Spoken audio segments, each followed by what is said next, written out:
देखिए, अखिलेश यादव जी के पिताजी का ही इतिहास रहा है। उन्होंने आज जो अयोध्या में राम मंदिर बन रहा है भगवान राम का, उत्तर प्रदेश ही एक ऐसा प्रदेश है जहाँ के भगवान राम का जन्म हुआ। उत्तर प्रदेश ही एक ऐसा प्रदेश है जहाँ भगवान कृष्ण का जन्म हुआ। उत्तर प्रदेश ही ऐसा एक जगह है जहाँ भगवान शंकर के त्रिशूल पर काशी बसा हुआ है। और उत्तर प्रदेश ही एक ऐसा जगह है जहाँ से इस देश की परिवर्तन की शुरुआत होती है। और जिस तरह से मोदी जी की सरकार बनाई थी, उत्तर प्रदेश की जनता ने और देश की जनता ने पुनः योगी जी के नेतृत्व में पुनः उत्तर प्रदेश में सरकार बनेगी। और जिस तरह से मुल्ला मुलायम गोलियां चलाते थे कार सेवकों पर, उसी तरह से अखिलेश यादव की जो नीति है। आज मैं पूछना चाहता हूं, पंचायत यहाँ जिला पंचायत अध्यक्ष का चुनाव हुआ, वहां पे जिला परिषद का 25 हमारे निर्विरोध लगभग वहां पे चुने जा चुके हैं जिला पंचायत के अध्यक्ष 25 जिले में, जो कि प्रत्याशी भी नहीं जे पाए। वो क्या विपक्ष की भूमिका निभाएंगे? दूसरा बात है, उनसे मेरा कोई कंपटीशन नहीं है। ओवैसी साहब के साथ जो तालमेल करना चाहते हैं अखिलेश जी।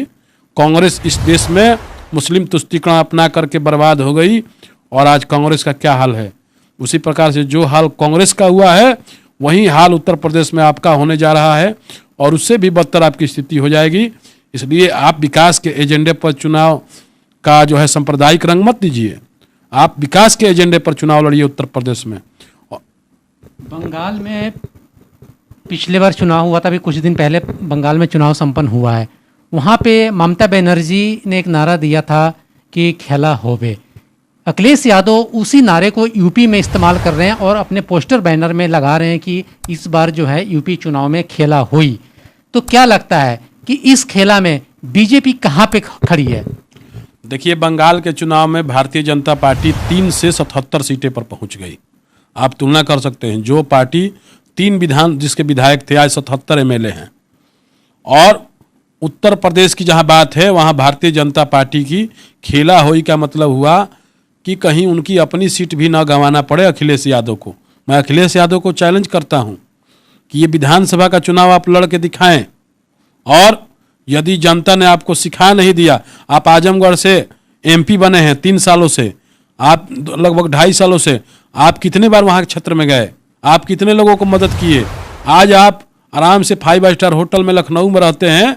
आज आपके पार्टी के जितने भी कार्यकर्ता हैं, आज उनका भी उपहास और अपमान हो रहा है, उसकी भी रक्षा नहीं कर सकते हैं।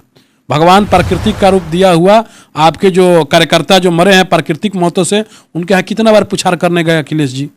आपने विपक्ष की कितनी भूमिका निभाई? मैं अखिलेश यादव जी से पूछना चाहता हूं। तो अखिलेश यादव जी ऐसे व्यक्ति हैं जिनका विकास नाम का कोई एजेंडा नहीं है। वो केवल वैसी चिल्ला करके एक जाति का एक सांप्रदायिकरण करना चाहते हैं और उत्तर प्रदेश को पुनः दंगों के प्रदेश में धकेलना चाहते हैं। ये होने वाला नहीं है। और आदरणीय योगी जी के रहते उत्तर प्रदेश में कोई भी सांप्रदायिक नहीं दंगा कर सकता है। और पुनः वो जिनके पार्टी में जैसे विधायक हैं, अफजाल अंसारी, मुख्तार अंसारी, अतीक अहमद, ये सारे लोग जो उनके पार्टी के एमएलए हैं, जो क्रिमिनल का राज चलाते थे, गुंडा राज चलाते थे उत्तर प्रदेश में, योगी जी ने उसको खत्म किया है। इसे ये सब माफिया और पाकिस्तान की खुफिया एजेंसी बौखलाई हुई है।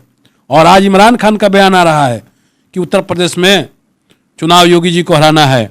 आज इमरान खान बौखलाया हुआ है क्योंकि उसको मालूम है कि योगी जी और मोदी जी के रहते भारत पर जो उसकी निगाहें हैं, भारत विरोधी जो शक्तियां हैं, वो कभी भारत को तोड़ नहीं सकती हैं और भारत की जनता को असुरक्षित नहीं। ओवैसी के माध्यम से और आईएसआई के एजेंट के माध्यम से योगी जी को और मोदी जी को अस्थिर करने का प्रयास कर रही है।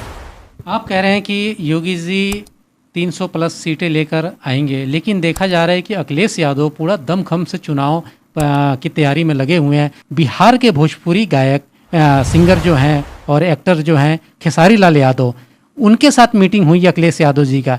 तो क्या यह माना जाए कि उनको स्टार प्रचारक बना के जो है चुनाव में फ़ायदा पहुंचाना चाहते हैं? क्या लगता है खेसारी यादव को उतारेंगे? देखिए, खेसारी लाल यादव के साथ फोटो खिंचा करके और फेसबुक पर डालना शर्म करना चाहिए अखिलेश यादव जी को। अखिलेश यादव जी अपने भी पढ़े लिखे हैं और वैसा व्यक्ति जो भोजपुरी की फिल्मों को भद्र कर दिया, जो भोजपुरी के गानों को भद्र कर दिया, जो व्यक्ति अपने गानों में गाता है खेसारी लाल यादव कि चाची की बाची सपनों में आती है, जो अपनी बहन को इतना खराब बोल सकता है, खेसारी लाल यादव अपनी बहन को ही अपना गाना में गाली दे रहा है, उस व्यक्ति अश्लील गाने गाने वाले व्यक्ति के साथ जिसका बिहार में भारी विरोध हो रहा है, उस पर एफआईआर भी हुई है, और वैसे व्यक्ति को साथ में रख के फोटो क्लिक करके डालना, उनसे और उनका क्रेज घटा है अखिलेश यादव जी का। मैं उनसे विनम्रतापूर्वक आग्रह कर रहा हूं कि आप कटुए ओवैसी और अश्लील गाने बजाने वाले वो इस सबको आपको बहुत दूर रहना चाहिए। आप एक पढ़े लिखे हैं, आपको हम लोग बहुत पढ़ा लिखा समझते थे, और एक पढ़े लिखे परिवार से भी आप आते हैं और आपने लंदन में जाकर के पढ़ाई की है, तो थोड़ी सभ्यता बरतिए। एक बात और देखने में आई है, खेसारी लाल यादव ने मनोज तिवारी को लेके एक खबर आई थी कि उनका ये कहना है कि Manoj Tiwari has a actor अगर हमसे मिलते हैं तो मैं उनसे मिलूंगा, अगर वो बीजेपी के नेता के तौर पे मुझसे मिलते हैं तो मैं उनसे नहीं मिलूंगा। देखिए, हमारे में एक भोजपुरी में कहावत है, संगे संगे लंगड़ी देवाल फाने ले।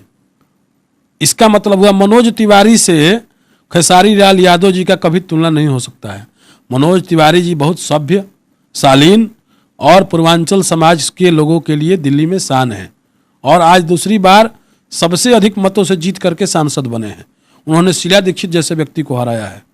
तो मनोज तिवारी की तुलना खेसारी लाल यादव अपना सपना में सोचेंगे कि हम मनोज तिवारी बन जाएं। मैं उनको कहता हूं, चैलेंज करता हूं कि आप में एक भी गुण नहीं है मनोज तिवारी के। मनोज तिवारी इस देश के, इस पूर्वांचलों के, यहाँ के रहने वाले दिल्ली के लोगों के शान है, और मनोज तिवारी बीजेपी के नेता की बदौलत छोड़िए ना, बीजेपी को मैं उनसे आग्रह करता हूं मनोज तिवारी जी से कि आपको एक एक्टर के नाते भी खेसारी लाल यादव जैसे अभद्र गाने वाले लोगों के साथ आपको नहीं मिलना चाहिए।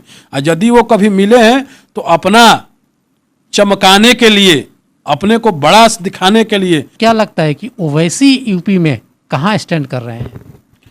देखिए, ओवैसी बहुत बड़ा कटुआ व्यक्ति है और यूपी के लोगों को ठगने के लिए अपना जोर आजमाइश कर रहा है।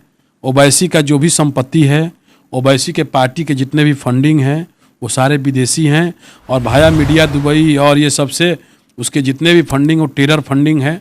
और ओवैसी इस देश को बर्बाद करने में लगा हुआ है, इस देश को तोड़ने में लगा हुआ होता है उसका भाई, और वो इस देश में इस सनातन धर्म पर जिस तरह से रोज बयान दे रहे हैं, मैं देखता हूं कि आने वाले समय में ओवैसी कहीं वो श्रेणी में ना आ जाए जिसमें दाऊद इब्राहिम वगैरह आते हैं।